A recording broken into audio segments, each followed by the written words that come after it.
Yes, people. We are back. We are where we're meant to be. Yeah. We are home. Home. I love it when I go home. Yeah. Home, there are different places when it, for me, I have different homes, but this is a home. So for the listeners and viewers, maybe the first time, second, third, or you may have traveled with us on every session. Welcome to the podcast entitled Conversations with C&C.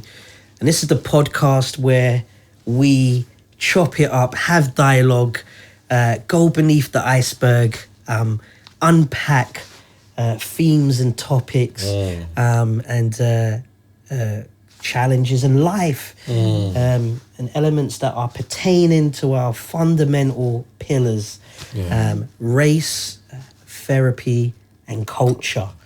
And it's the place where exploration, experience and expertise align itself. And just a place, E's, bro. the three E's. And a place where we just, connect and chop it up and are just allowed to be. This is season 2. So I go by the name of Claude. I'm an integrative therapist. But I'd like to let you know my greatest title, if I'm not really a fan of titles, but is being a dad. Come on. That's my greatest title. I just felt to share that. I'm with the man who needs no introduction, but I will introduce, but let him introduce himself, my dear friend.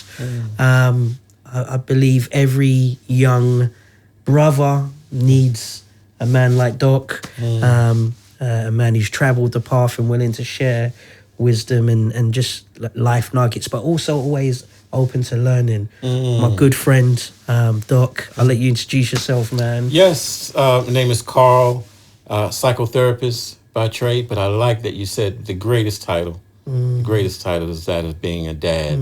My eldest daughter turned 26 last week. She turned 26 last week, and I am still a dad.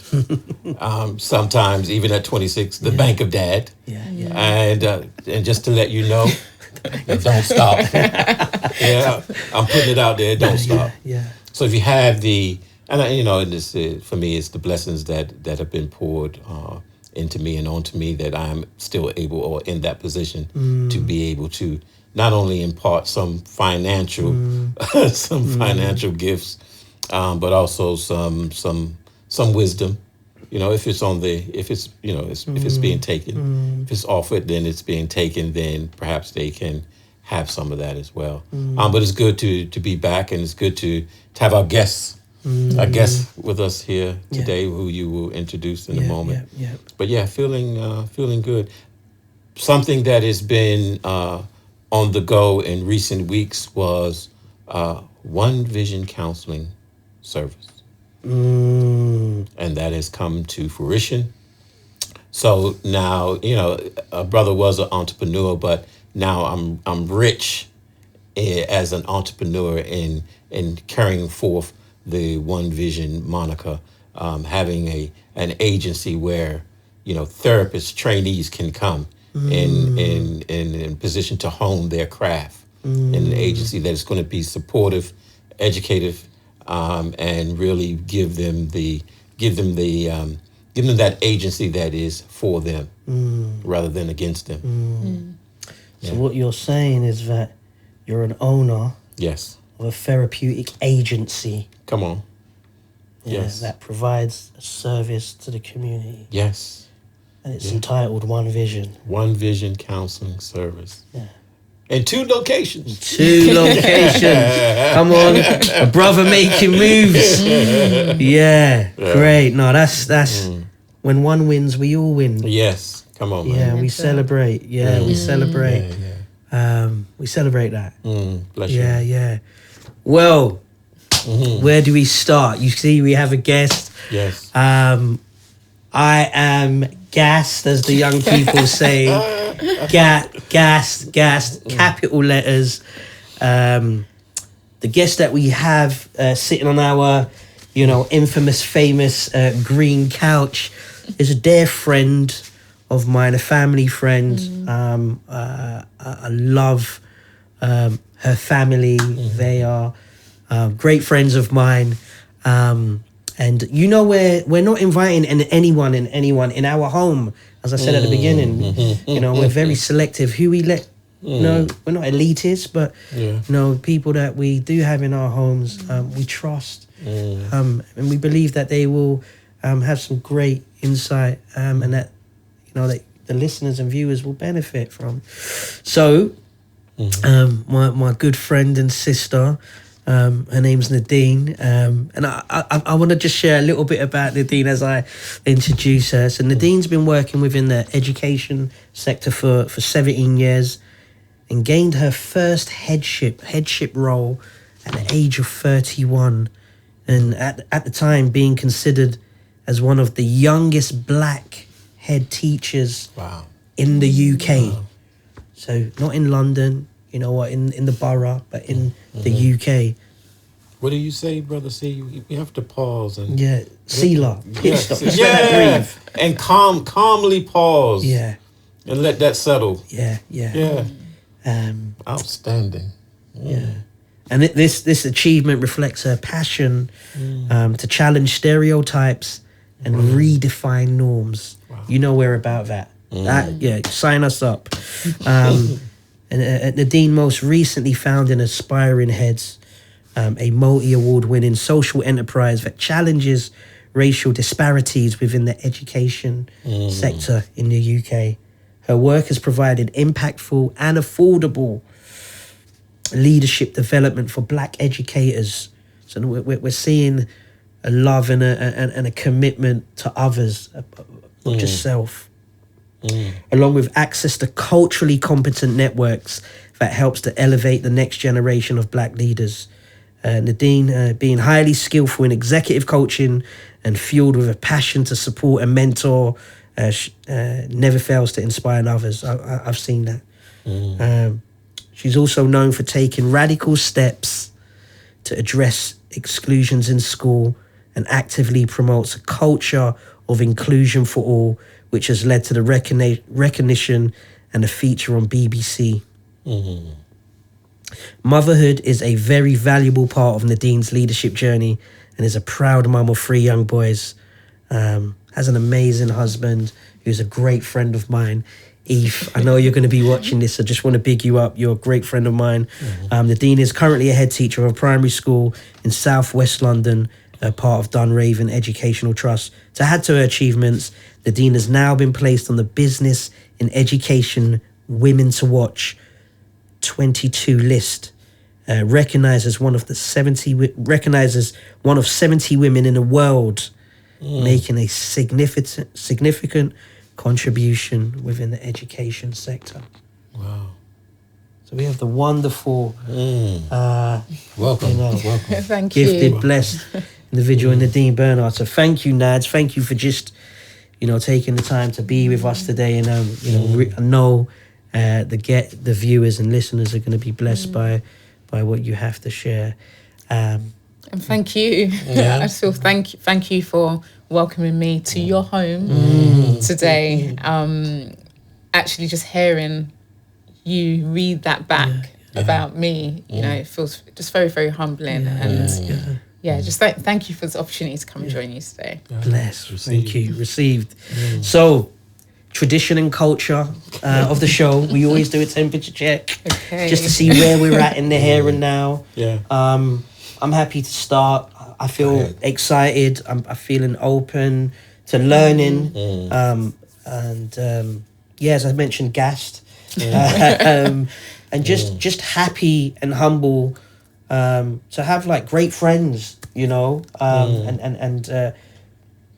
just people that are trailblazing. I'm feeling good, feeling blessed. I've got the ankles out, so when the ankles out, it means I'm relaxed. Doc, how are we feeling in the here and now? I'm feeling, having heard you read that about Nadine, I mean, to have an esteemed educator. Come on. On session 6, I feel elated. I feel that this is going to be an amazing session.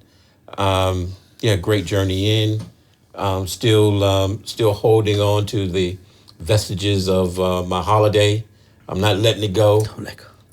I have a screen save on my iPad of it was an infinity pool, and then maybe I don't know, was a mile down the road, you still had views of the sea.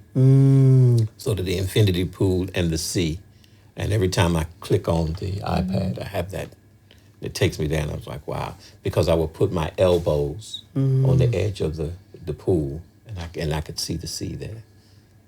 Yeah. Come on, downtown. Yeah, and I so I'm holding on to that, and because research would tell us that you need a good 2 to 3 weeks of a holiday to de-stress, to release perhaps those toxins, if you will, of everything that you take on during a year of in between those holidays that you do have. So I only had a week. So I'm holding on to it. Yeah, I'm holding on to it. Yeah. Nads, how you feeling in the here and now? Yeah. I just feel calm. I feel relaxed. I feel at peace, and I feel safe. That's good. That's good. Yeah, in a real safe environment. That's how it feels. That's how you two make me feel. So thank you. Yeah, you're welcome. Great. Yeah. So we ask all our guests, Nads, if you had to see a therapist tomorrow, what would you speak about, and what would you hope to get out of that session? Deep question. That's safe to unsafe. That's why you always ask that one, right?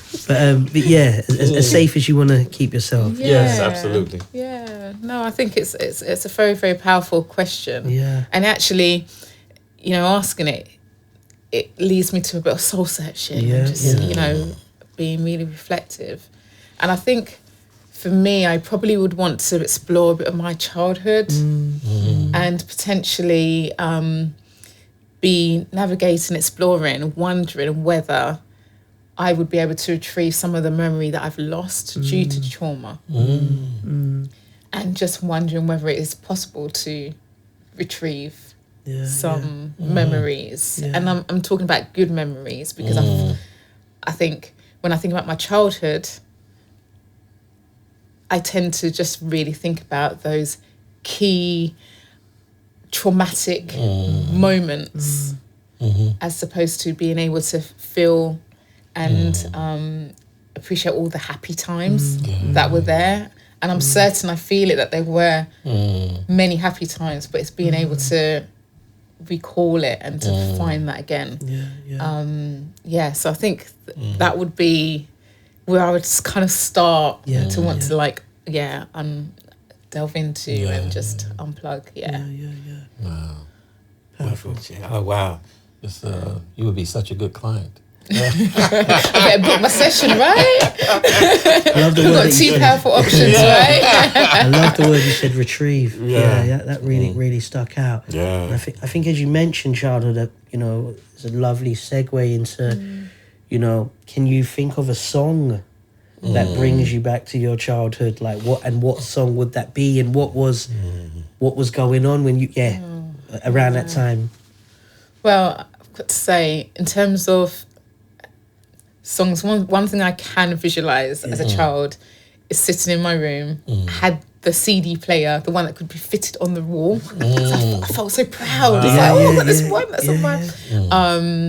And I just had lots of CDs, lots of slow jams. I don't know why, but I had lots of slow jams, and I used to just like to listen to them and just sit on the side of my bed. But there was actually one particular song that is not actually a slow jam, and it's Nas. You Owe Me. I think it was featuring Genuine. Yes.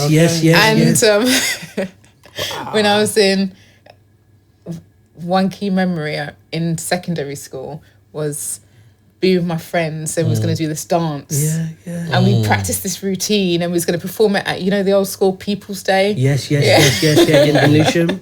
Lucian. I don't even know, but still, probably still going. And I had to do this, agree to this dance routine to that song. And I think for me, I remember that because it was a time when I had to step out of my comfort zone. because I would say I am not the dancer. Yeah. You know, I can dance, but I'm not the dancer. Yeah. You know, those clean routines and so forth. But I put myself forward. We did it. Yeah. And I just remember that moment, being on that stage in front of lots of people. So Wow. I think that for me, being that song, because it was the time when it took me out of my comfort. So yeah. Yeah. Can I, how old were you again? How old? How old were you then when you did that? I don't know, secondary school. So All right. yeah. So, I'm not sure exactly what age. but therein lies a happy moment that you talked about retrieving. Yeah. That's beautiful. Yeah. Good point. So Nad's background, where's family?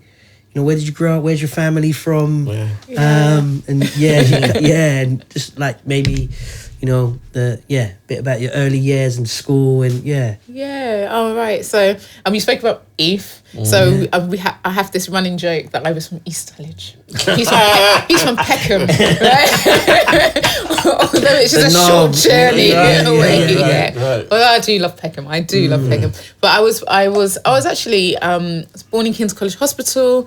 I think at the time actually, my mum lived in some flats in Camberwell, and so I think I spent maybe like first year or a few months.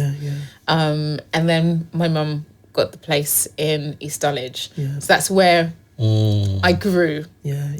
I went to a Church of England school in the local area. I am I always end up counting, but I'm the youngest. I think about 5. I'm 5, I might be right. I always going to have to start counting but I'm the youngest. And there's quite a large gap between me and the last one. So I actually grew up like an only child. So again, another running joke for my family is the fact that I had my own bed. You know, with them, they were, sharing. It was different times, different era, different place for my mum. Right. But when I came along, so it was just me. So I was my mum's focus mainly, that dependent child as such. So so I have that kind of only child, I would say, syndrome, bless him. However people want to, whatever perception you want to, perspective you want to look at it. So I worked. My mum was very, very passionate about me working hard. She fought for me. That's what I remember about my mum. She always wanted me to do my best. What's mum's like nationality? So my mum's from Jamaica. Yeah. So she came over here at a certain point. She's the eldest of a number of children, and she was the only one sent to England. The rest were actually sent to America. So all my aunties and everyone else is actually are based in the USA or Canada. But my mum was the eldest, and she was sent to England. So again, I think my mum was that person. She had to find her way. And she had her challenges, but is a strong woman. And I admire her, and I recognize the sacrifices that she made in order to ensure that I had the best. And I recognize also that she had a lot of learning also from previous circumstances to that stage where she was with just had me. And she really throughout my whole education, she just wanted to make sure that I had the best opportunity. She was a childminder. So every time I came home from school, dinner was there, ready, and so forth. Because she just wanted me to have that time to focus on my work. Just do that. Wow. And my mum brought me up in Church of England church. So I was that choir girl. I used to wear the robe, the red, and the white, whatever thing over. Singing in the choir, which I enjoyed. That was a good time. And my mum's actually now a priest, so the same church. Wow. St Giles in Camberwell. Oh, wow. Yeah. Okay. So, The historical church. Okay. Yeah. And where I ended up getting married. My mum married us. Wow. Talk about the full circle of life. Yeah. Yeah. So St. Giles has that link with, was it working with offenders and... I'm not sure. So it's literally next. The office is literally next to it. Right. Okay. Nads, what was your interests? Like subjects? What did you like at school? Like what were your hobbies? What was your favourite subjects at school? So you're really helping me here, like dig deep and retrieving some memories. So what I do remember is my music lessons. I did like music in secondary school. Primary school was much harder to recall because I think there were much more not so nice memories, I think. But in secondary school, I do remember netball. I used to like music, steel pans, did a bit of that. And trying to think of what else. There were, my certain friendship groups. It was good. My dearest friend now is that friend that I met from secondary school. Wow. It's like a sister to me. And I've actually been able to keep quite a few of my friends from secondary school. Okay. But one in particular is just like, my dear sister now. What other memories can I recall? I do remember. I'm thinking to my mum, I'm going to watch this back. But I do remember that, bunking a lesson. Wow. To go and play steel pans. Oh, wow. In the steel pan block. Because Okay. that was my happy place. I was the bait on the bass. And I like that. Your eyes light up when you speak about steel pan. Like you can feel the energy and the electricity of that time. Yeah, that was good times. That was good times. So tell us a little bit about after school, so you've got these interests, you've got these hobbies. Mum's working hard, she's striving. I love the word that you mentioned, sacrifice. You mentioned about the choir girl, the robes. So tell us a little bit about after secondary school, what did you do in terms of college or Yeah, so when I was 12, I knew I wanted to be a teacher. And actually, before that, I thought I wanted to be a social worker. But that, I remember, again, my mum just saying that, in terms of protecting your own mental health and stuff, social work. And I think that probably is that those comments most probably around, lack of understanding around the role, because I, obviously do know amazing social workers and so forth, and they can do that job whilst also protecting themselves. However, when I was 12, I wanted to be a teacher, and I was fixated on that. 18, decided I wanted to be a head teacher, because I went to a conference with Miles Monroe. Okay, wow. And it was in Birmingham, West Bromwich, the conference the convention that the churches used to have. I remember listening to him, and he spoke about the richest place in the world was is the graveyard. Because many people, leave this world without fulfilling their potential. And I made a decision at that moment in time, I am not going to be that person who takes my treasures to my grave. And at that moment, I challenged myself and asked myself the question, why not a head teacher? And so, decided that. I went to university. I enjoyed university. What did you study, Nats? So primary teaching. So I studied that. And I enjoyed that, although it was also very tough. And I remember my last assignment, being called into a room and them saying to me that they think that I may have dyslexia and they want to do some tests on me. So I did all these tests, and at the end there's like, you've got dyslexia. You should have had A, B, C, D, E, F, G, but because this is your last assignment, you can just have that, and then make sure you give it back at the end. So there's literally no support whatsoever.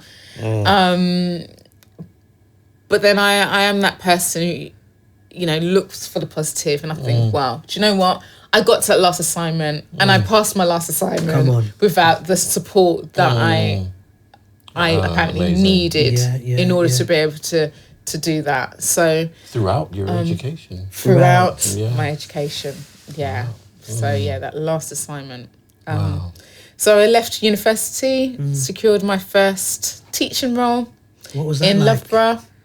Brixton, Loughborough Junction. Wow. Yeah. On the ends, in the front line. What was that like? So again, just loved it. It was the place to be. That's where I was happy. I found fulfillment. Just engaging with the children, engaging with the community. There's children there now that, you know, there's parents who reach out to me on Facebook till this day. Wow. And there's a love, there's like long-lasting love for those young people. Obviously, that was my first class, and they're grown adults, you know? So it's even now to hear that I had such an impact, that they remember that.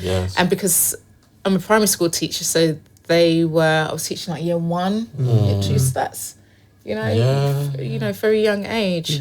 So I loved making an impact. I was very driven.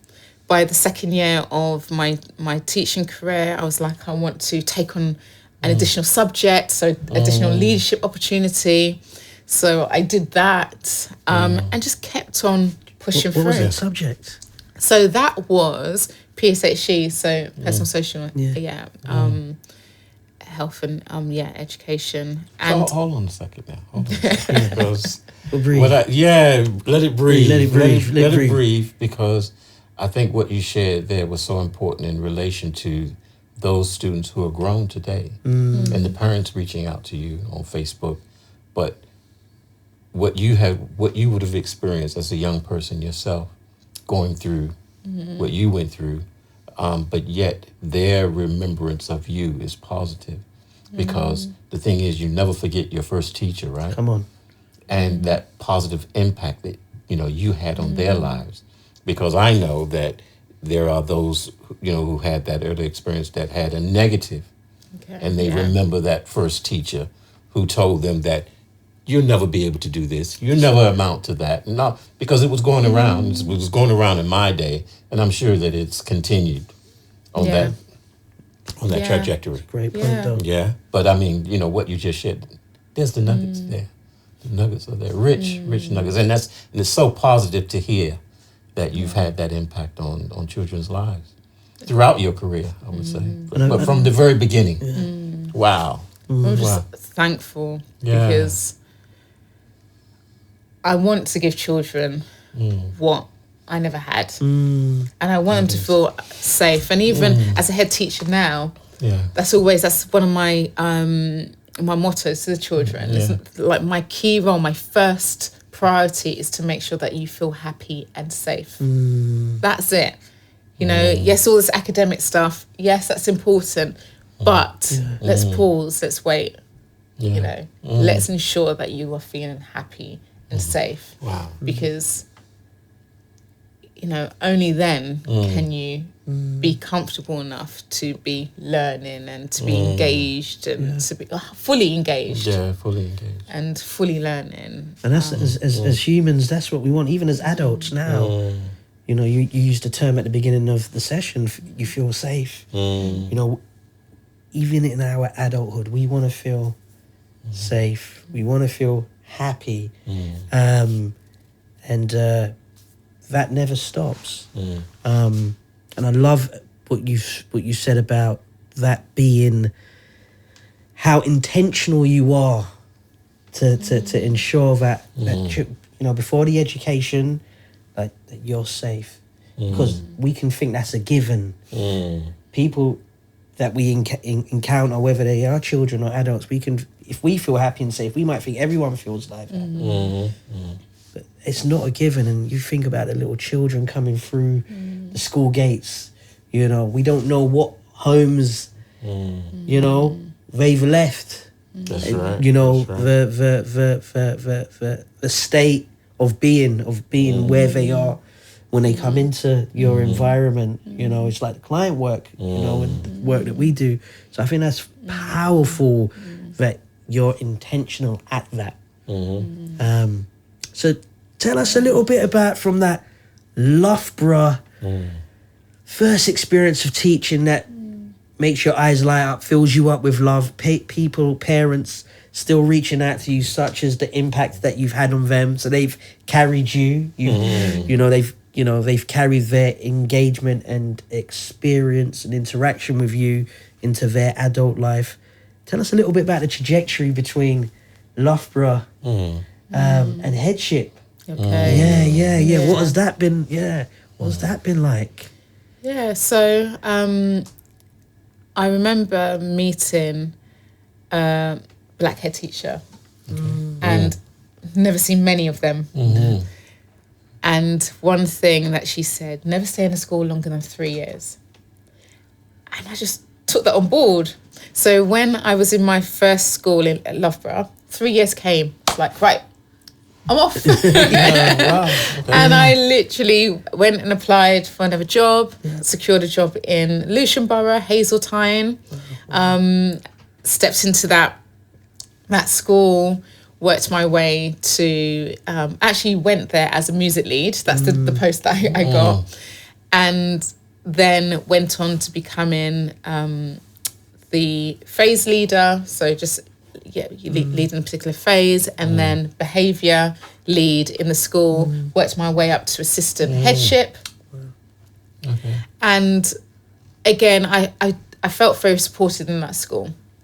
So I was very vocal, and something that I teach, I know we haven't spoken much about aspiring heads, but something that I do share with my AH students about the power of feeling confident enough to say, that is what I want, that is what I want to achieve.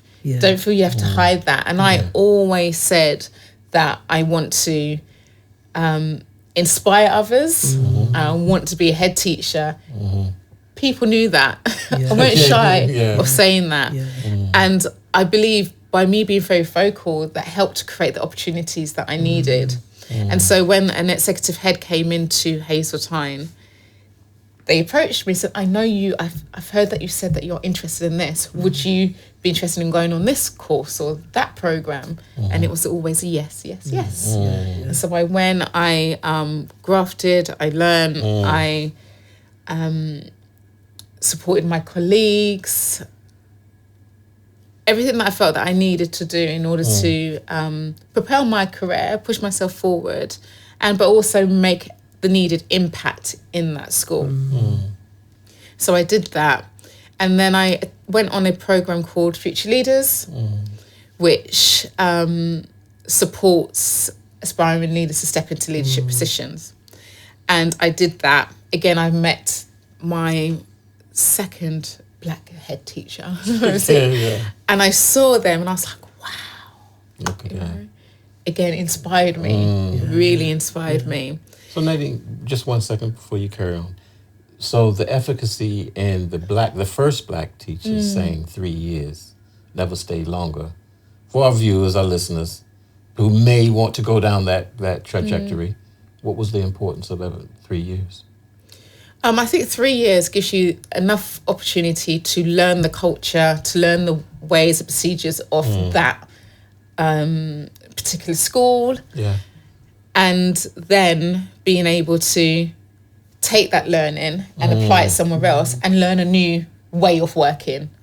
And I think that's really important, because I think sometimes we can stick in the same environment and then only learn one way or only be under one type of leadership, when there's actually so many different leadership styles. And there's so many more people to meet, to engage with. And so moving after 3 years, that helped me to grow. However, when I was in Hazeltine, I actually stayed for 6 years. And 3 years came, and I said, right, I'm moving on, and then actually secured a promotion in that time. So again, being vocal about what you want, actually, you know, if they want you that bad, then they'll find a way to keep you. But also personally, it helped. This new role was growth, was development. So I wouldn't sit here and say, you know, if you stay in that same place, you're not going to grow, you're not going to develop, because it can also depend on the opportunities that are presented to you in that space. And also at my school, Hazeltine, there was a change of headship. Okay. So again, although I was in the same building, it was actually felt like two different schools. Right. Because leadership changed. Because leadership changed. Yes. So I think it's important to not just fix your mind on, okay, it's 3 years now on the dot, but actually you need to assess and evaluate what else is going on around me. That's right. And you know, is this the next step, or where is the next best step? For me. And as you're talking, there's so much like, so you've got this open mindset, this growth mindset. As you're speaking, is jumping out, like being open to opportunities. You know, stating what you want. You know, like being intentional to state what you want, and you know, being prepared to try things for the first time, and you know, take these opportunities. I think it's really powerful. And again, that stepping out of your comfort zone is, because if you stay in that comfort zone, then the growth doesn't take place. And I think that's really key. And speaking things into existence. You know, speaking things into existence is such a powerful thing. So that's, as you're speaking and sharing that kind of like trajectory part of your journey, that really rings out. And okay, the growth mindset was also within that. Okay, the 3-year thing. No, I'm gonna double bubble. So you did your 6 years, and then what comes out of that is you know, more growth. So tell us how you landed like your first headship role. Like, what was that like? Because you mentioned the 2 black head teachers, you know, that you had seen. We know, you know, numbers. We know it's a Guinness, you know, the Guinness theory, you know, leadership, especially in many systems, but in education, you know, why at the top. So tell us a little bit about your first headship role, what that was like for Nadine. Yeah. Well, seeing black head teacher helped me to believe that is possible. Yes. And so that was really key for me. And I was an assistant head. So traditionally you go assistant head, then deputy, then head teacher. I was so determined that I'm going to step into headship that I was dismissing the deputy head role. And I applied for headship. And I actually was offered a deputy headship at a really great school, and I turned it down because I was so determined that I'm going for headship. And so I applied for the school. The CEO came. I had to give them a tour of my current school, and I suppose that was part of the interview process, although they don't really tell you explicitly. And then I went for interview. Now, I didn't get the job. Right. I didn't get the job. Another great individual got it. He got the headship, and then what they said, we don't think you're quite ready yet, so we'd like to give you the deputy head. So I ended up still going into a deputy head position, but I was in that position so I started the September. I was in the deputy headship role until like the Easter, and they basically, actually, sorry, I think I got my dates wrong. So I left I left that school in the Easter. I started that new role. By the Christmas, they offered me a headship. Wow. And they asked me to come and lead one of their schools. So it's like, yeah, you said no to me then, but now you see me in action. Right. What was that like? You would say, what was that like for you? I actually, in the most humblest way, I knew that's where I was meant to be. Because I knew I had the skill set. I knew I was ready for headship. That's why I went for it. That's right. I still said yes to the deputy head position because, yes, it was in the school. I did love the school that I was wanting to be head of. So I thought, okay, I'm going to go. I'm going to be under the wing of someone who's much more experienced, because the person who gained the headship, this was their second headship. So a lot more confident in their role. And I wasn't surprised that they got it as opposed to me in that respect. So it was great being under that person's wing, learning, and then having the opportunity to step into the headship role. It was the actual process of going into headship was great, but there were challenges, and I found the challenges straight away.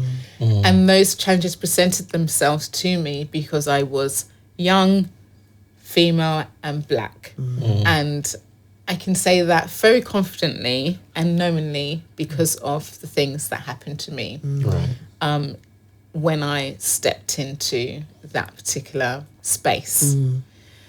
I won't divulge into every single thing, but I will say there were elements of being told where it was basically wanting me to be a fixture in the school, but not be human, not be me.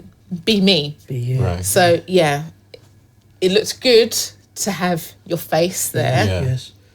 but do we feel it's good enough to have your input and what you feel is best for the school? Probably not. I had individuals who refused to shake my hand because they looked me up and down and just said, "What? You're the head."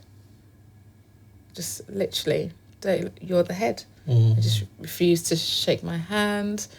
I've had, people alluded that I need to speak more white. Can't you just speak like her? Can't you just, and point to my white colleague? Really, really,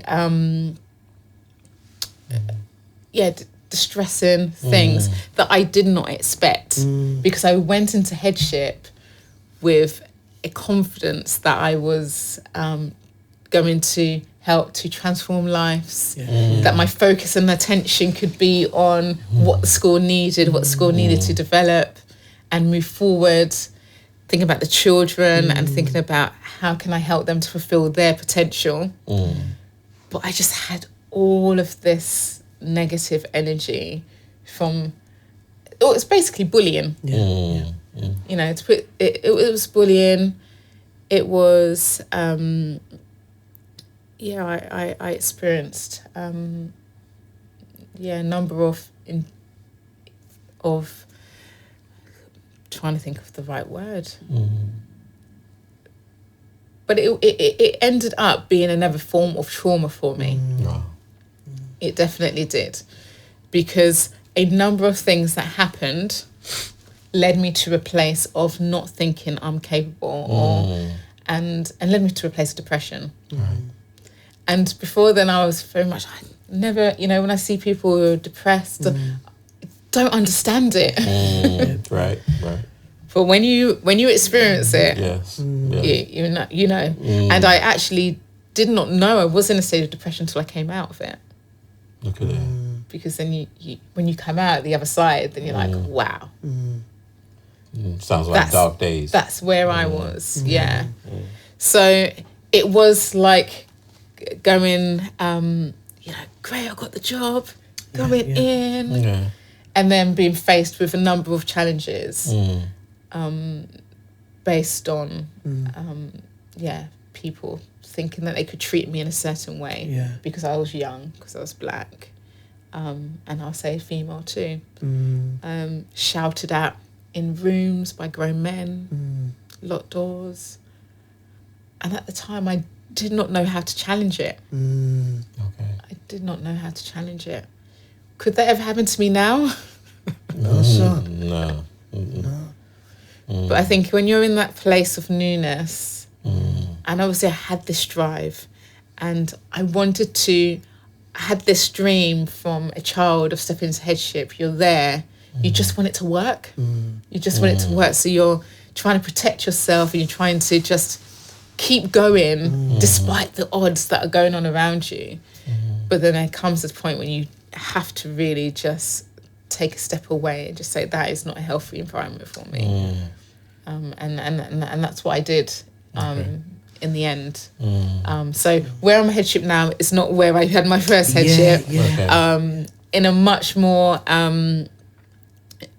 Can I jump in there? Yeah. You know, as you talk, like I felt a sense of heaviness for myself as you shared that, and just another stark reminder of the systems that are in place and what takes place in these, you know, respective systems, whether it's education, whether it's the criminal justice system, mental health, and the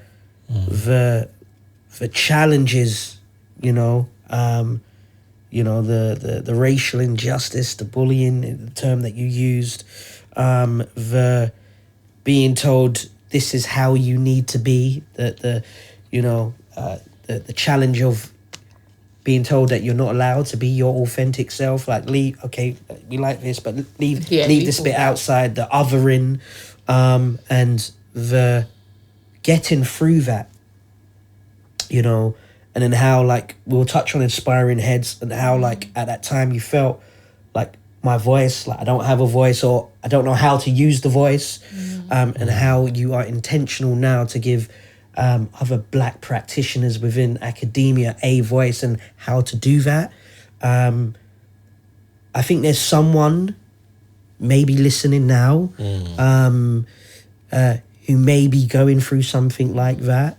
And you mentioned about coming out on the other side and being able to look back in retrospect and be like, oh, wow, that's how I felt. Like, I didn't know that at the time. Could you tell us and the viewers and the listeners just like how you got through that time? What was some of the key resources, whether it was internal, whether it was, how you got through that time? Because I think our listeners need to know that there is another side, even when challenges come up. My children, I'm a mother. Yeah. Your children keep you going. When they want breakfast, they need breakfast. So you have to get up and make breakfast. But then also, I think it goes back to what I explained about my mum. And I remember very, very clearly sitting on the floor in my bedroom, curtains closed, just crying, just feel like it's the end of the world. And my mum comes in, she's like, get up. Get up. It was just, maybe with a bit more patois, And she basically, the message she was giving me is that you show your face no matter what, and you show up. And in that period of time, I did not have one day of work. I literally showed up every single day. And in hindsight, I believe it's my faith. It's those times when you have to just lean in, into my Heavenly Father, and hand it all over, and just recognize that I'm in this vulnerable place right now, but you're going to give me the strength to stand, because I have nothing to be ashamed of. This is not my wrong. So I don't need to be hiding away. That's right. And I showed up every single day. And I think it was thinking about it, okay, what enabled me to just keep on doing that was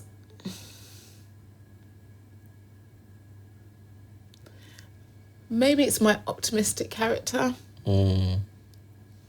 just like, it's gonna be okay. It's gonna be okay, because I'm a child of a living Father. It only has to be okay. This is just a season. That's right.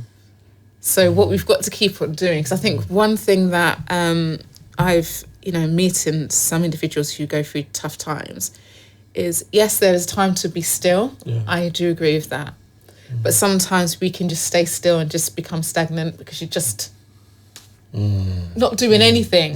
When actually what you need to do is just to keep moving. Just move what you can move and allow God to do the rest. That's right. And that's what I think. I just kept on moving. I kept on just doing what I needed to do to get in the car, to get to work, to answer an email, just step by step by step. I didn't think too far ahead. That's right. Okay. Right. It was just about that's an empowering what's today message, Nadine. What's empowering. Because I come in there because what you're sharing there is that you needed resilience, you needed tough love. Mom coming in saying, "Come on, get up." You know what I mean? And that was the best the best parenting, the best therapy that you needed, because at the end of the day, it wasn't about you, what you were experiencing from the other. It wasn't about you. It was more about them and their inability to accept you for who you were, because they couldn't accept it. They couldn't accept it. But you turning up showed them, and then that enabled God to work and move you on to another headship. Wow. Downtown. So you mentioned my T-shirt, right? Yeah. So this morning I was going to wear a black T-shirt that had a white motif. Okay. And I was like, no, dreamer. And you speak about optimistic. And when I was putting this on, obviously I knew we got our session today. And it made me think of you, because I know that you're a big dreamer, but also practical. You're very practical. It's never just the heads in the cloud. And I think that again is evidenced in the Get Up, right? So we speak about the supernatural. We slice that word in half. We have two different, and I felt like what you did in that time. So our listeners some will have a belief system, some won't have a belief system, some are from varied belief systems, and that's great. Like whatever your pillow to lean on, is really important. And I think what you were saying is what I got from that, like when we sliced that word in half, that there was stuff that you just handed over to God, where God's gonna need to do the super element, but I'm gonna show up. The showing up within that is the natural, the practical. And that's her part. That's right. And that's the tag team. That's the tag team. Okay, big man, Father, Lord. I'm gonna do my bit. I'm gonna entrust. So there's the trust element. I'm gonna trust the process. I'm gonna trust myself, and I'm gonna trust the big man upstairs. So that theme runs through. So you get up, you show up, and then being able to detect and decipher, this is not this is yours. I'm not taking that on. I'm keeping it moving, and I'm going to be optimistic and keep dreaming and keep being practical and keep making it happen. And I weren't going to stoop down to their level either. And that's also, that was such, I was just like, I'm not going to become you. That was needed. That was needed. Yeah, absolutely. So you've been in headship for how long now, would you say? Yeah, so 7 years now in headship. And I'm enjoying the space that I'm in. I'm enjoying being able to have the impact, and just seeing. There was one girl in particular comes to mind, and she's had a tough background, and she just ran to me and said, "Ma, Miss, you've got the same hair as me. Same hair as me. You're just like, you could just be like my mum. I'm going to call you mum from now on." Just gave me a massive hug. And it was just a special moment for me, because I'm very aware about the importance of representation. Very, very aware. But just knowing where the story of this child. And for her to feel so overwhelmed with joy that she's seen someone, you know. So she started mid-year, so she hadn't come through school. She's literally come in, and just to see her head teacher and be like, "Wow, you've got my hair." Full circle moment. The two head teachers that you saw. You know, the power of representation is what you're speaking. You saw these. This is believable. Yeah. This young girl that you're speaking. Oh, this is believable. This is real. You know, so you become the power of representation to someone, to a child. So tell us about aspiring heads. We got Tell us about that. What that is. Yeah. So, as you mentioned before, I've got 3 boys. So I've got 12, 11, and a 2-year-old who was born the weekend just before lockdown. So I actually came out of hospital the Sunday night, and lockdown was the Monday. Providence. And during that lockdown period, obviously, we know about George Floyd and what took place there. And that really took me into a place of just soul searching, reflecting.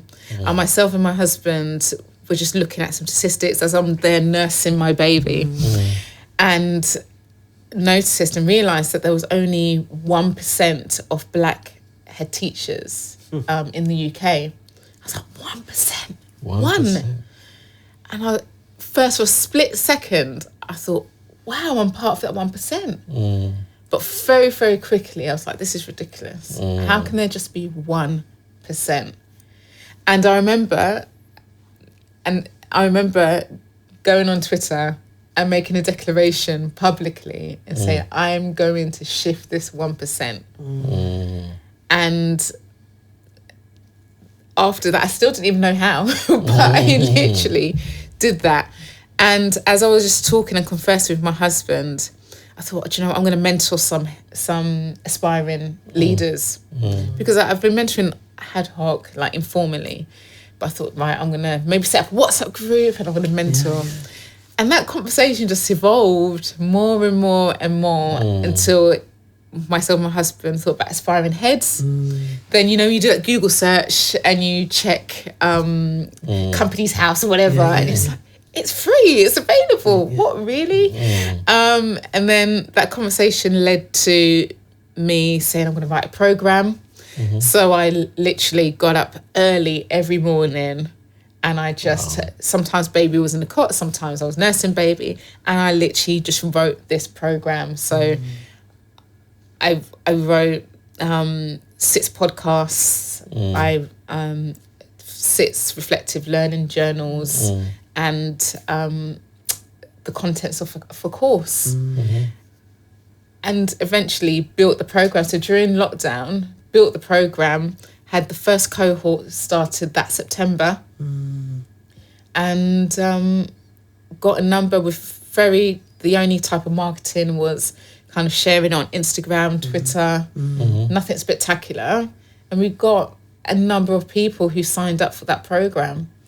And the key element was to empower other aspiring leaders and provide them with a better toolkit than I ever had. Wow. Come on.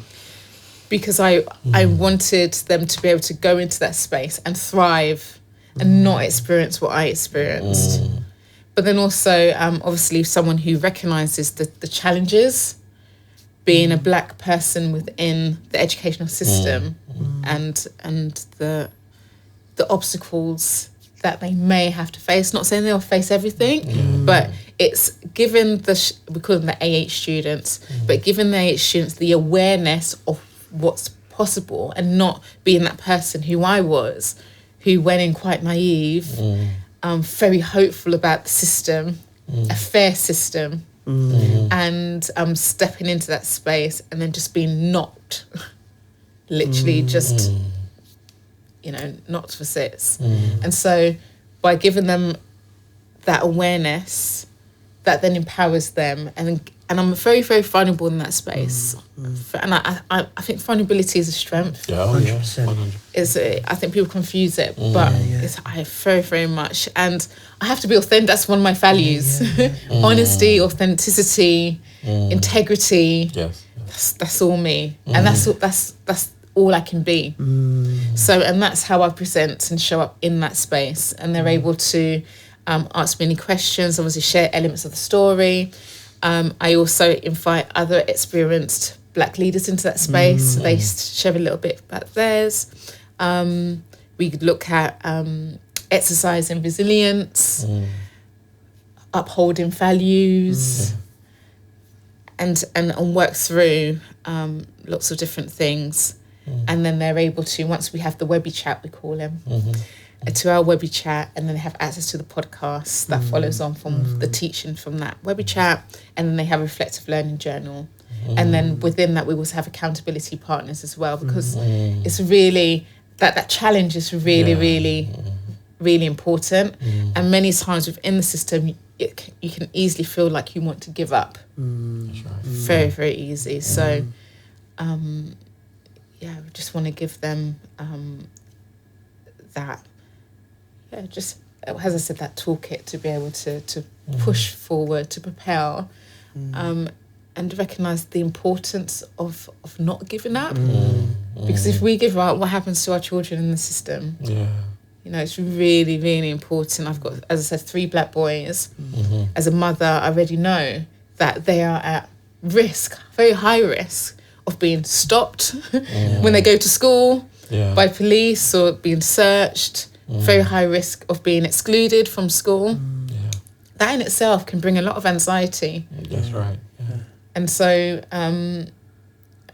I'm in a space where I want to challenge the system and ensure that Black children have just as much a chance to excel and fulfill their potential as their other white counterparts.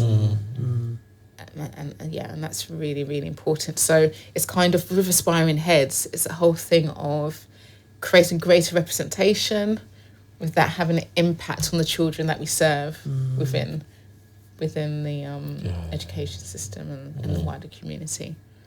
Powerful. So 2 years. Yeah. Powerful 2 years. Yeah. So Nad,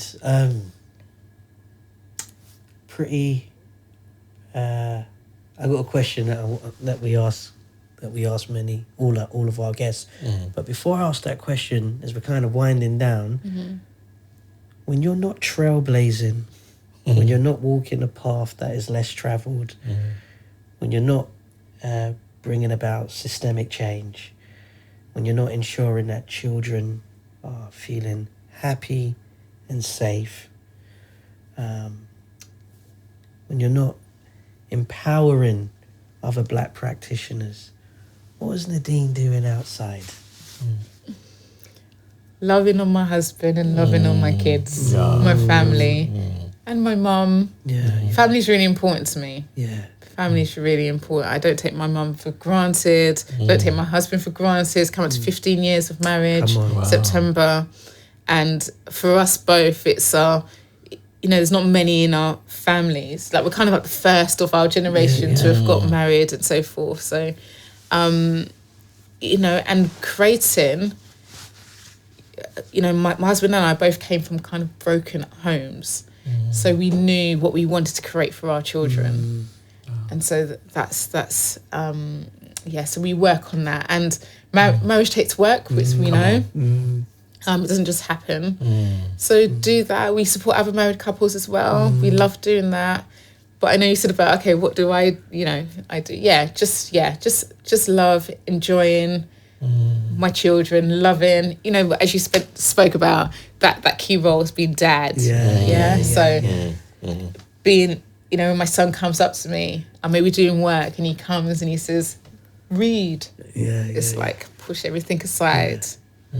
And you go into that space and you give them all of that, all of you, not part of you, all of you. I just recognise the importance of that, because as you know, they grow. Yeah. Quick. So just to say the food that gets thrown down at the Bernards. Okay. So this, they've contributed to this round shape. Okay. All right. Like, Ethan he's a beast on the jerk pan. He does love his jerk pan. Yeah. Wow. Big, when I think of like black families and just people just doing this, I always think of the Bernards, man. Create a safe home, a safe house as well. So our home is always open, open to others. It's amazing. That's what we love. With people, my husband's more so people first, because I do say, being that only child, I still enjoy my one and only time. But our home is always open, and we love just serving. Serving is definitely the word. So you mentioned about the Miles Monroe pivotal moment, kind of epiphany moment, like realization about the graveyard being the most richest place. So we ask all our guests, when it's all said and done, and when you look on all those tombstones, which, are the richest places, between date of birth and date of death, those things are, I guess, important. Normally on the tombstone you have someone's name, but you have that line in the middle, that little dash, which represents our lives. When it's all said and done, what does Nadine Bernard want her line to represent? What would you want it to signify? Interesting enough, as you're speaking, it was just changing constantly what that dash could look like. And I think that the prominent word that's coming to me now is actually overcomer. Come on. I think that's it. Fantastic. I feel like we're landing. Yeah. The plane is about to hit the runway. Doc, what are you taking away from today's session?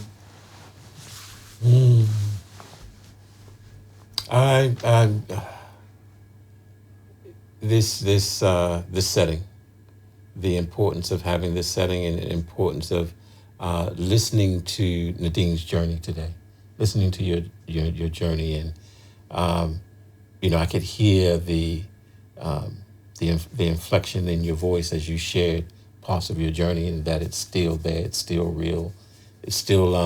I was emotional just listening to it, and it's how we're in this space, and how rich it is, how privileged to be able to listen to you and your journey, and to see how far you've come, and there's so much more. We jokingly mentioned about CEO.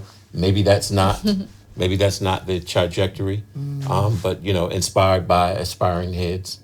And it's you have a vision for your life and a vision for others, and inspired by that, and privileged today to be able to be a part of this process.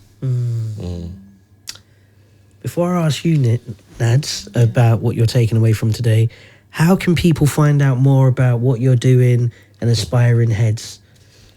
So in terms of, you can visit the website, www.aspiringheads.com. We're also on every social media platform, Facebook, Twitter, Instagram, LinkedIn.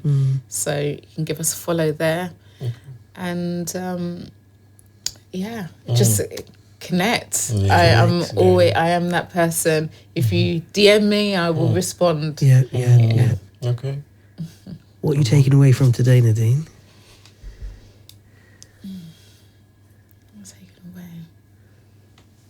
I feel blessed. I feel blessed to have been part of this, and I love how you both articulate things and how you reflect things back. Maybe that's the therapists in you both just speaking out, and then you reflected it back to me, and it's put me in a place of reflection and analysing further about what more I can do to ensure that people are able to overcome and release the gifts that are planted within them.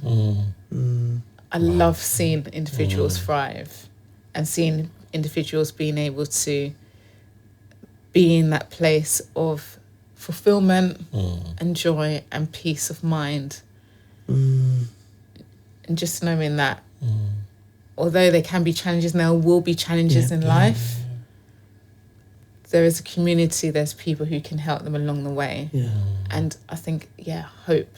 Just when, think about how can I help people to not ever let go of hope, because that's really, really important. Wow. That's right. I'm taking away inspiration. I'm taking away that we don't have to be defined by the challenges that we go through.